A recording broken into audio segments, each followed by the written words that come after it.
The topic we will be discussing in this video is Brown-Sequard syndrome. Brown-Sequard syndrome is actually the hemisection of the spinal cord. मतलब यहाँ पे damage to the half of the spinal cord हम लोगों को देखने को मिलता है। मतलब अगर हम लोग इस स्पाइनल कॉर्ड को इमेजिन करें तो उसका जो half portion of the spinal cord होता है वो डैमेज हो जाता है, जैसा हम लोगों को यहाँ पे देखने को मिल रहा है। इस डैमेज के बहुत सारे कॉजेज हो सकते हैं, जैसे ट्रॉमा एक कॉज हो सकता है, ट्यूमर एक कॉज हो सकता है, स्टैब इंजरी एक कॉज हो सकता है, प्रोलैप्स एक कॉज हो सकता है और मल्टीपल स्क्लेरोसिस एक कॉज हो सकता है, जिसकी वजह से half of the spinal cord damage हो जाता है और इस hemi section of the spinal cord को हम लोग कहते हैं ब्राउन-सीक्वर्ड सिंड्रोम। तो अब हम लोग देखेंगे कि जब half of the spinal cord damage हो जाता है तो उसकी वजह से कौन कौन से ट्रैक्ट्स अफेक्टेड होंगे, जिसकी वजह से कौन कौन से सिग्नल्स अफेक्टेड होंगे, और उन सब को मिला करके हम लोग डिस्कस करेंगे ब्राउन-सीक्वर्ड सिंड्रोम के अंदर। तो सबसे पहले तो हम लोग रिवाइज कर लेते हैं हमारे ट्रैक्ट्स को जो हमने अभी तक डिस्कस किया है। तो अब हम लोग एक ब्रीफ रिवीजन देखते हैं उन सारे ट्रैक्ट्स का जो हमने अभी तक इस पूरे यूनिट में डिस्कस किया है। तो ट्रैक्ट्स को मेनली हम लोग दो पार्ट में डिवाइड करते हैं, एक असेंडिंग पाथवे के ट्रैक्ट्स होते हैं और दूसरे डिसेंडिंग पाथवे के ट्रैक्ट्स होते हैं। असेंडिंग पाथवे के ट्रैक्ट्स में आते हैं डोर्सल कॉलम ट्रैक्ट आता है, एंटेरोलेटरल स्पाइनोथेल्मिक ट्रैक्ट आता है और स्पाइनोसेरेबुलर ट्रैक्ट आता है, वाइल डिसेंडिंग पाथवे में मेनली आता है corticospinal tract. Dorsal column medial lemniscus pathway में जब हमने डोर्सल कॉलम ट्रैक्ट डिस्कस किया था तो उसमें हमने देखे थे कि इसके अंदर टोटल दो पार्ट्स होते हैं इस ट्रैक्ट के। एक होता है फेसिकुलस ग्रेसिलिस होता है और एक फेसिकुलस क्यूनिएटस होता है। फेसिकुलस ग्रेसिलिस जो होता है वो सेंसरी सिग्नल्स लेकर के आता है from the lower trunk and legs, और जो फेसिकुलस क्यूनिएटस होता है वो सेंसरी सिग्नल्स लेकर के आता है from the upper trunk and arms. ये जो सेंसरी सिग्नल्स होता है जो कि डोर्सल कॉलम ट्रैक्ट लेकर के आता है वो सिग्नल्स होते हैं प्रेशर के, वाइब्रेशन के, फाइन टच के और कॉन्शियस प्रोप्रियोसेप्शन के। एंटेरोलेटरल स्पाइनोथेल्मिक ट्रैक्ट जब हमने डिस्कस किया था तो उसमें हमने देखा था कि जो एंटेरोलेटरल स्पाइनोथेल्मिक ट्रैक्ट होता है उसका जो एंटीरियर पार्ट होता है वो क्रूड टच के सेंसेशंस को लेकर के आता है और जो लेटरल पार्ट होता है वो पेन और टेम्परेचर के सेंसेशन को लेकर के आता है। थर्ड ट्रैक्ट हमने डिस्कस किया था स्पाइनोसेरेबुलर ट्रैक्ट, जिसमें हमने देखा था कि वो रिस्पॉन्सिबल होता है अनकॉन्शियस प्रोप्रियोसेप्शन के सिग्नल्स को लाने के लिए। फिर हमने देखे थे डिसेंडिंग पाथवेज। डिसेंडिंग पाथवे में आता है कॉर्टिको स्पाइनल ट्रैक्ट, जिसको मेनली दो पार्ट में डिवाइड किया जाता है, एक लेटरल कॉर्टिको स्पाइनल ट्रैक्ट होता है और एक एंटीरियर कॉर्टिको स्पाइनल ट्रैक्ट होता है, जो कि जो मोटर सिग्नल्स होते हैं उनको ब्रेन से मसल तक ले जाने का काम करता है। सो अब हम लोग इन पाथवेज को डायग्रामेटिकली रिवाइज करते हैं। तो असेंडिंग पाथवेज की अगर हम लोग बात करें, जिसमें सबसे पहले हम लोग बात करते हैं डोर्सल कॉलम ट्रैक्ट की या फिर dorsal column medial lemniscus pathway की। तो जो dorsal column medial lemniscus pathway होता है उसमें जो एफरेंट फाइबर्स आते हैं वो डोर्सल रूट गैंग्लिया के थ्रू होते हुए डोर्सल कॉलम के थ्रू होते हुए डायरेक्टली ऊपर की तरफ असेंड कर जाते हैं। उसी तरह ये जो फाइबर्स ऊपर की तरफ असेंड करते हैं इसमें से जो सिग्नल्स आ रहे होते हैं लोअर ट्रंक और लोअर लिम्ब से वो मीडियली आ जाते हैं सिग्नल्स और वो बनाते हैं फेसिकुलस ग्रेसिलिस बनाते हैं, और जो अपर ट्रंक और अपर लिम्ब से आ रहे होते हैं इन्फॉर्मेशन एफरेंट सिग्नल्स जो आ रहे होते हैं वो लेटरल पार्ट बनाते हैं, दैट इज फेसिकुलस क्यूनिएटस के फॉर्म में हम लोगों को मेडुला ऑब्लंगेटा के लेवल में देखने को मिलते हैं। फाइनली मेडुला ऑब्लंगेटा पे ये सारे फाइबर्स डिकसेट करते हैं एंड फाइनली ये ऊपर की तरफ असेंड करता है। तो ये हमने डिटेल में डिस्कस किया था डोर्सल कॉलम ट्रैक्ट वाले वीडियो में। नेक्स्ट जो असेंडिंग पाथवे का ट्रैक्ट होता है जिसका नाम है एंटेरोलेटरल स्पाइनोथेल्मिक ट्रैक्ट। इसके अंदर जो फर्स्ट ऑर्डर न्यूरॉन्स होते हैं जो कि एफरेंट सिग्नल्स को लेकर के आते हैं through the dorsal root ganglia, वो फाइबर्स जो होते हैं वो सिनेप्स करते हैं सेकेंड ऑर्डर न्यूरॉन से at the level of spinal cord, at the level of the dorsal horn of the spinal cord. यहाँ से सेकेंड ऑर्डर न्यूरॉन बिगिन करते हैं और ये सेकेंड ऑर्डर न्यूरॉन डिकसेट करते हैं at the level of spinal cord, और decussate कर करके फाइनली ये क्या करते हैं एंटेरोलेटरल पार्ट में आ जाते हैं। उसके बाद फिर वेंट्रल पार्ट में आने के बाद फिर ये जाकर के ऊपर की तरफ असेंड करते हैं to the level of medulla oblongata और उसके आगे ये प्रोसीड कर जाता है। तो इसको भी हमने डिटेल में डिस्कस किया था एंटेरोलेटरल स्पाइनोथेल्मिक ट्रैक्ट वाले वीडियो में। नेक्स्ट जो ट्रैक्ट होता है स्पाइनोसेरेबुलर ट्रैक्ट होता है जो कि कॉन्शियस प्रोप्रियोसेप्शन के सिग्नल्स को कैरी करने का काम करता है। इसके लिए हमें पता है कि जो सेरेबेलम होता है वो सेरेबेलम हमारा मिड ब्रेन, पोन्स और मेडुला से कनेक्टेड होता है through superior peduncle, middle peduncle, inferior peduncle. और ये जो स्पाइनल कॉर्ड से ये जो इन्फॉर्मेशन आती है, जो कॉन्शियस प्रोप्रियोसेप्शन की जो इन्फॉर्मेशन आती है वो दो ट्रैक्ट्स में आती है, दो टाइप के दो पार्ट ऑफ द स्पाइनोसेरेब्रल ट्रैक्ट में जाती है। एक होता है डोर्सल स्पाइनोसेरेबुलर ट्रैक्ट और एक होता है वेंट्रल स्पाइनोसेरेबुलर ट्रैक्ट। जो डोर्सल स्पाइनोसेरेबुलर ट्रैक्ट है उनके जो फाइबर्स होते हैं वो सबसे पहले ये जो फाइबर्स होते हैं एफरेंट फाइबर्स, ये आ करके और डोर्सल हॉर्न में जा करके ये सिनेप्स करते हैं सेकेंड ऑर्डर न्यूरॉन से। यहाँ से सेकेंड ऑर्डर न्यूरॉन बिगिन करता है और इप्सिलेटरली ये ऊपर की तरफ असेंड करता है और इन्फीरियर पेडंकल से ये सेरेबेलम में सप्लाई करता है। नेक्स्ट जो होता है जो कि वेंट्रल स्पाइनोसेरेब्रल ट्रैक्ट है, उसके जो फर्स्ट ऑर्डर न्यूरॉन्स होते हैं वो भी आकर के और डॉर्सल हॉर्न में जाकर के ये सिनैप्स करते हैं सेकेंड ऑर्डर न्यूरॉन से, और ये सेकेंड ऑर्डर न्यूरॉन जो होता है वो डिक्सेट करता है at the level of spinal cord, और स्पाइनल कॉर्ड के लेवल पे डिक्सेट करने के बाद ये फिर ऊपर की तरफ जाता है, असेंड करता है, और ऊपर की तरफ असेंड करने के बाद ये फाइनली मतलब कह सकते हैं कि कॉन्ट्रालेटरली ऊपर की तरफ मूव करता है। फिर सुपीरियर, यहाँ पे इसका डबल क्रॉसिंग हम लोगों को देखने को मिलता है। तो सुपीरियर पेडंकल से ये निकल करके सेरेबेलम में जाता है और ये फिर पीछे की तरफ से इप्सिलेटरली आ जाता है और यहाँ पे आकर के सेरेबेलम को सप्लाई करता है। तो इस तरह स्पाइनोसेरेब्रल ट्रैक्ट के हमने स्पाइनोसेरेब्रल ट्रैक्ट को डिस्कस किया था कि कैसे इसके फाइबर्स ऊपर की तरफ असेंड करते हैं। नेक्स्ट हम लोग डिसेंडिंग पाथवेज की अगर हम लोग बात करें तो कॉर्टिकोस्पाइनल ट्रैक्ट भी दो टाइप के होते हैं, मेनली लेटरल कॉर्टिकोस्पाइनल ट्रैक्ट होता है और एक वेंट्रल कॉर्टिकोस्पाइनल ट्रैक्ट होता है। तो कोई भी सिग्नल्स जो ब्रेन से आती है, कोई भी मोटर सिग्नल्स, वो मोटर सिग्नल जो होती है वो नीचे की तरफ आती है at the level of medulla oblongata, lower part of the medulla oblongata में ये डिक्सेट करते हैं फाइबर्स कॉर्टिकोस्पाइनल ट्रैक्ट के, और कुछ फाइबर जो होते हैं वो मोस्ट ऑफ द फाइबर्स जो होते हैं वो क्रॉस कर जाते हैं, बट कुछ फाइबर्स डायरेक्टली नीचे की तरफ मूव करते हैं। वैसे इधर भी हम लोगों को इधर वाले फाइबर्स जो हैं वो कुछ फाइबर्स मैक्सिमम फाइबर्स क्रॉस करते हुए दिख रहे हैं और कुछ फाइबर्स नीचे की तरफ जाते हुए दिख रहे हैं। जो कुछ फाइबर्स डायरेक्टली चले जाते हैं वो बनाते हैं वेंट्रल कॉर्टिकोस्पाइनल ट्रैक्ट, और जो बाकी फाइबर जो क्रॉस कर जाते हैं वो बनाते हैं लेटरल कॉर्टिकोस्पाइनल ट्रैक्ट। फाइनली ये जो लेटरल कॉर्टिकोस्पाइनल ट्रैक्ट के जो फाइबर्स होते हैं जो कि कॉन्ट्रालेटरल पार्ट से आ रहे हैं, ये फाइबर जो होते हैं ये जा करके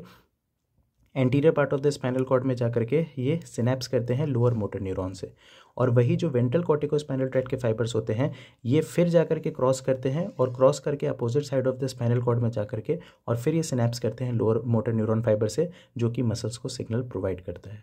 तो ये हमने सारे पाथवेज को डिस्कस किया था, डिटेल में डिस्कस कर चुके हैं हम लोग पर्टिकुलर वीडियोज़ के अंदर। अब हम लोग डिटेल में डिस्कस करेंगे कि ब्राउन सीक्वेट सिंड्रोम के अंदर एक्चुअली में क्या होता है। अब हम लोग एक एक करके सारे ट्रैक्ट्स पे इस लीजन का क्या क्या इफेक्ट होगा, कैसे कैसे उनके सेंसेशंस इफेक्टेड होंगे, वो हम लोग एक एक करके डिस्कस करेंगे। जिसमें सबसे पहले हम लोग डिस्कस करेंगे effect on the dorsal column tract. ये पूरा इफेक्ट समझने के लिए हम लोग थोड़ा सा इप्सिलेटरल और कॉन्ट्रालेटरल टर्म को समझ लेते हैं। इप्सिलेटरल टर्म मतलब हो गया कि जिस साइड लीजन है उस साइड का अगर सेंसेशन का लॉस हो जा रहा है तो इसे हम लोग इप्सिलेटरल लॉस कह देंगे, और जिस साइड लीजन है उसके अपोजिट साइड के सेंसेशंस का अगर उसका अगर लॉस हो रहा है तो उसको हम लोग कह देंगे कॉन्ट्रालेटरल लॉस। जैसे इस डायग्राम के अंदर अगर हम लोग देखें तो यहाँ पे कह सकते हैं कि हम लोग इस साइड का मतलब लेफ्ट साइड का जो लीजन है, लेफ्ट साइड का लीजन हो रहा है, तो अगर लेफ्ट साइड का लीजन हो रहा है और लेफ्ट साइड के जो सेंसरी सिग्नल्स होंगे उनका अगर लॉस हो जाएगा तो उसको हम लोग इप्सिलेटरल लॉस कह देंगे, और अगर लेफ्ट साइड का लीजन है और राइट साइड के सेंसरी सिग्नल्स का लॉस हो रहा है तो उसको हम लोग कॉन्ट्रालेटरल लॉस कह देंगे। तो ये एक बेसिक टर्म है। ये समझने के बाद अब हम लोग देखेंगे एक एक करके effect on the dorsal column tract और effect on the anterolateral spinothalamic tract. So dorsal column tract की अगर हम लोग बात करें तो हमें पता है कि डॉर्सल कॉलम ट्रैक्ट के जो एफरेंट सिग्नल्स होते हैं या फिर एफरेंट फाइबर्स होते हैं वो सबसे पहले डॉर्सल रूट गैंग्लिया में आते हैं और उसके बाद फिर डॉर्सल कॉलम के थ्रू ऊपर की तरफ इप्सिलेटरली ये असेंड कर जाते हैं, और उसी तरह नीचे से भी फाइबर्स आ रहे होंगे वो ऊपर की तरफ असेंड कर रहे होंगे, इप्सिलेटरली असेंड कर रहे होते हैं। तो अब इनके अंदर क्या हो गया कि लेट्स सपोज कि ये part of the spinal cord damage है, तो ये part of the spinal cord अगर डैमेज है तो इसी साइड से जो सिग्नल्स आ रहे हैं वो सिग्नल्स अब ऊपर की तरफ नहीं जा पाएंगे क्योंकि ये part of the signal damage है। और उसी तरह अगर नीचे से भी कोई सिग्नल आ रहा है, मतलब below the level of legion से भी अगर कोई सिग्नल्स आ रहे हैं जो कि डॉर्सल कॉलम ट्रैक्ट के सिग्नल्स हैं, वो भी ऊपर की तरफ असेंड नहीं कर पाएंगे क्योंकि उनके रास्ते में ये जो स्पाइनल कॉर्ड है वो डैमेज्ड है। इसलिए ऐसा हम लोग कह सकते हैं कि डॉर्सल कॉलम मीडियल लेमनिस्कस के जो सेंसेशंस है वो चाहे eight the level of legion हो चाहे below the level of legion हो, दोनों के अंदर इनका इप्सिलेटरल लॉस देखने को मिलता है। Above the level of lesion हम लोग नहीं देखते हैं क्योंकि above the level of lesions तो सारे सेंसरी सिग्नल्स इंटैक्ट रहेंगे, क्योंकि ऊपर से जो सिग्नल्स आ रहे हैं वो आराम से ऊपर जा सकते हैं, उनको बीच में कहीं ऑक्लूजन नहीं मिलेगा। जो eight the level of legion है वहाँ पे हम लोग सेंसरी लॉसेस देखते हैं और below the level of legion के सेंसरी लॉसेस देखते हैं हम लोग। तो इसमें हम लोग डॉर्सल कॉलम ट्रैक्ट को समझने के बाद नेक्स्ट हम लोग देखेंगे effect on the anterolateral spinothalamic tract. तो एंट्रोलेटरल स्पाइनोथेलमिक ट्रैक्ट की अगर हम लोग बात करें तो अगर लेवल ऑफ लीजन जिस लेवल पे है उस लेवल पे हमें पता है कि जो भी एंट्रोलेटरल स्पाइनोथेलमिक ट्रैक्ट के फाइबर्स होते हैं उनका फर्स्ट ऑर्डर न्यूरॉन जो होता है वो डॉर्सल हॉर्न में आकर के और ये सिनैप्स करता है सेकेंड ऑर्डर न्यूरॉन से, और ये सेकेंड ऑर्डर न्यूरॉन जो होता है फिर वो क्रॉस ओवर करता है स्पाइनल कॉर्ड के लेवल पे और उसके बाद फिर ये ऊपर की तरफ असेंड करता है। तो यहाँ पे भी हम लोग देख सकते हैं जो स्पाइनोथेल्मिक ट्रैक्ट के जो फाइबर्स अफेक्टेड होंगे वो सिग्नल्स कहाँ से लेकर के आ रहे हैं, इप्सिलेटरल साइड से लेकर के आ रहे हैं। ये जो फाइबर्स हैं ये सिग्नल्स कहाँ से लेकर के आ रहे हैं, इसी साइड से सिग्नल्स लेकर के आ रहे हैं और फिर वो कॉन्ट्रालेटरली ऊपर की तरफ असेंड कर रहे हैं। तो at the level of lesion हम लोग को कह सकते हैं कि जो स्पाइनोथेल्मिक ट्रैक्ट के फाइबर्स हैं उनका इप्सिलेटरल लॉस है, मतलब जिस साइड लीजन है उसी साइड के सेंसरी सिग्नल्स का लॉस हो जा रहा है at the level of lesion. जबकि below the level of lesion की अगर हम लोग बात करें तो इधर वाले जो फाइबर्स लेकर के आ रहे होंगे सेंसेशंस, वो तो आराम से कॉन्ट्रालेटरली चले गए और कॉन्ट्रालेटरली जाने के बाद ऊपर चले गए, तो इनको तो कहीं ऑक्लूजन मिला नहीं। लेकिन जो कॉन्ट्रालेटरल सिग्नल्स लेकर के आ रहे हैं वो जब यहाँ पे आकर के क्रॉस ओवर करते हैं और फिर ऊपर की तरफ जाते हैं तो उनको ऑक्लूजन मिल जाता है। तो अब इस केस में below the level of lesion अगर देखा जाए तो जो affected part of the spinal cord था और जो सेंसरी लॉस हुआ वो कॉन्ट्रालेटरली है, मतलब यहाँ पे हम लोगों को स्पाइनोथेल्मिक सिग्नल्स का कॉन्ट्रालेटरल लॉस देखने को मिलता है below the level of lesion. तो स्पाइनोथेल्मिक सिग्नल्स का कॉन्ट्रालेटरल लॉस देखने को मिला below the level of lesion, और ये 2 से 3 सेगमेंट बिलो द लीजन होता है। मतलब एक्चुअली में ये जो क्रॉसओवर होता है ना एंटेरोलेटरल स्पाइनोथेल्मिक ट्रैक्ट के फाइबर्स, ये क्रॉसओवर होने में इनको 2 से 3 सेगमेंट लग जाता है। मतलब लेट्स सपोज कि यहाँ पे ये आया फर्स्ट ऑर्डर न्यूरॉन इस एंटेरोलेटरल स्पाइनोथेल्मिक ट्रैक्ट का, तो उसके बाद फिर ये 2 से 3 सेगमेंट ऊपर जाएगा और उसके बाद जाकर के क्रॉस ओवर करेगा और फिर ये ऊपर की तरफ असेंड करेगा। तो इस तरह हमने देख लिया कि कैसे at the level of lesion और कैसे below the level of lesion dorsal column medial lemniscus के जो सेंसरी सिग्नल्स हैं और स्पाइनोथेल्मिक ट्रैक्ट के जो सेंसरी सिग्नल्स हैं वो अफेक्टेड होते हैं। अब हम लोग देखेंगे स्पाइनोसेरेब्रल ट्रैक्ट के सिग्नल्स कैसे अफेक्ट होते हैं। सो स्पाइनोसेरेब्रल ट्रैक्ट जो कि अनकॉन्शियस प्रोप्रियोसेप्शन के सिग्नल्स को कैरी करने का काम करता है, उस पर क्या इफेक्ट होता है लीजन का वो देखेंगे। फिर से हम लोग 2 पार्ट में इसको डिवाइड करेंगे, एक at the level of lesion और एक below the level of lesion. तो at the level of lesion हम लोगों को क्या देखने को मिलेगा कि ये जो डॉर्सल स्पाइनोसेरेब्रल ट्रैक्ट है उनका तो इप्सिलेटरल डिस्टेक्शिया हो जाएगा, क्योंकि जिस साइड के सिग्नल्स आ रहे हैं उसी साइड का स्पाइनल कॉर्ड डैमेज है, या फिर ऐसा कह सकते हैं जिस साइड का स्पाइनल कॉर्ड डैमेज है उसी साइड के सिग्नल्स इफेक्ट हो रहे हैं, जिस वजह से इप्सिलेटरल डिस्टेक्शिया देखने को मिलेगा डॉर्सल स्पाइनोसेरेब्रल ट्रैक्ट का। While below the level of lesion की बात करें तो below the level of legion में भी जिस साइड का स्पाइनल कॉर्ड डैमेज है उसी साइड का रास्ता ऑक्लूड हो रहा है, मतलब उसी साइड के सिग्नल्स अफेक्ट हो रहे हैं। तो इसलिए डॉर्सल स्पाइनोसेरेब्रल ट्रैक्ट जो हो जाएगा उनके अंदर इप्सिलेटरल डिस्टेक्शिया देखने को मिलेगा, चाहे वो eight the level of legion हो चाहे वो below the level of legion हो। वही हम लोग वेंट्रल स्पाइनोसेरेब्रल ट्रैक्ट की अगर हम लोग बात करें तो at the level of lesion की अगर हम लोग बात करें तो ये जो वेंट्रल स्पाइनोसेरेब्रल ट्रैक्ट है उनके फर्स्ट ऑर्डर न्यूरॉन जाकर के सेकेंड ऑर्डर न्यूरॉन से सिनेप्स करते थे डॉर्सल हॉर्न में, और वहाँ से सेकेंड ऑर्डर न्यूरॉन जो होता था वो क्रॉस ओवर करता था स्पाइनल कॉर्ड के लेवल पे और फिर वो ऊपर की तरफ असेंड करता था। तो इसके अंदर हम लोग कह सकते हैं कि क्योंकि ये part of the spinal cord damage है तो इस वजह से इधर के जो सेंसरी सिग्नल्स है वही इफेक्टेड होंगे, मतलब वेंट्रल स्पाइनोसेरेब्रल ट्रैक्ट के अंदर भी इप्सिलेटरल डिस्टेक्शिया देखने को मिलेगा eight the level of lesion, और वही वेंट्रल स्पाइनोसेरेब्रल ट्रैक्ट का कॉन्ट्रालेटरल डिस्टेक्शिया देखने को मिलेगा below the level of legion. ऐसा क्यों? क्योंकि जो इधर के जो वेंट्रल स्पाइनोसेरेब्रल ट्रैक्ट है वो तो आराम से क्रॉस ओवर करके ऊपर की तरफ निकल जाएंगे, इनको तो कोई ऑक्लूजन नहीं मिलेगा। लेकिन जो अपोजिट साइड से जो सिग्नल्स आ रहे हैं अनकॉन्शियस प्रोप्रियोसेप्शन के, वो जब क्रॉस ओवर करके और इधर की तरफ ऊपर की तरफ असेंड करेंगे तो इनको यहाँ पे ऑक्लूजन मिलेगा, क्योंकि ये part of the spinal cord damage है। इसलिए क्योंकि स्पाइनल कॉर्ड का ये पार्ट डैमेज है लेकिन जो अनकॉन्शियस प्रोप्रियोसेप्शन है वो अपोजिट पार्ट का इफेक्ट हुआ है, इसलिए हम लोग कह सकते हैं कि कॉन्ट्रालेटरल डिस्टेक्शिया देखने को मिलता है वेंट्रल स्पाइनोसेरेब्रल ट्रैक्ट का below the level of lesion. तो ये हमने देखा कि कैसे at the level of lesion और below the level of lesion ये डॉर्सल और वेंट्रल स्पाइनोसेरेब्रल ट्रैक्ट के इप्सिलेटरल एंड कॉन्ट्रालेटरल लॉसेस होते हैं। अब इन सारे लॉसेस को हम लोग समराइज करते हैं कि एक्चुअली में ब्राउन सीक्वेट सिंड्रोम में हम लोग को समरी के फॉर्म में हमें क्या जानना है सेंसरी सिग्नल्स के बारे में। So at the end of the day हमें ब्राउन सीक्वेट सिंड्रोम के बारे में ये समरी समझ में आना चाहिए, और ये समरी हमें याद होना चाहिए कि ब्राउन सीक्वेट सिंड्रोम में सारे पाथवेज जो इफेक्ट हुए उनकी वजह से समरी हम लोगों को क्या देखने को मिलता है। तो हम लोग इसको टोटल 2 पार्ट में डिवाइड कर देते हैं, एक at the level of lesion और एक below the level of legion. क्योंकि हम लोग जानते हैं कि लेट सपोज कि ये एक लेवल ऑफ लीजन है तो इसके ऊपर के जो फाइबर्स हैं वो तो इफेक्टेड कभी नहीं होंगे, इसके नीचे वाले फाइबर्स और इस लेवल के फाइबर्स जो हैं वो इफेक्टेड होंगे। तो इसको हम लोग 2 पार्ट में पढ़ते हैं, एक at the level of lesion और एक below the level of lesion.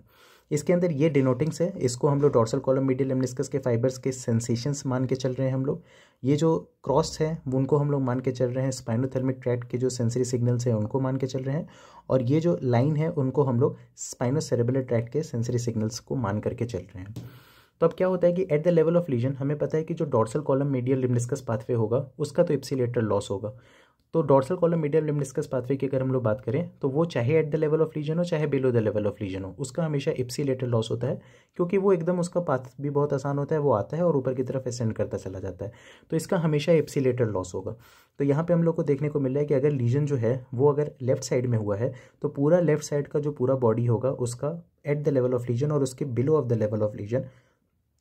Ipsilateral loss देखने को मिलेगा डॉर्सल कॉलम मीडियल लिम्निस्कस सिग्नल्स का। नेक्स्ट हम लोग बात करते हैं स्पाइनोथेल्मिक सिग्नल्स की। स्पाइनोथेल्मिक ट्रैक्ट के जो सिग्नल्स होते हैं उनका at the level of lesion तो इप्सिलेटरल लॉस होता है, लेकिन below the level of lesion उनका कॉन्ट्रालेटरल लॉस होता है, जो कि 1 से 2 segment of the spinal cord below से स्टार्ट होता है। तो अगर at the level of lesion की हम लोग बात करें तो यहाँ पे हम लोगों को इप्सिलेटरल लॉस देखने को मिल रहा है, लेकिन below the level of lesion की अगर हम लोग बात करें तो 1 से 2 स्पाइनल कॉर्ड सेगमेंट बिलो जाते हैं, तो यहाँ पे हम लोगों को कॉन्ट्रालेटरल लॉस देखने को मिलता है, इप्सिलेटरल नहीं देखने को मिलता है। तो ये स्पाइनोथेल्मिक ट्रैक्ट के लीजन्स की हम लोग बात कर रहे हैं, स्पाइनोथेल्मिक ट्रैक्ट के सिग्नल्स की हम लोग बात कर रहे हैं।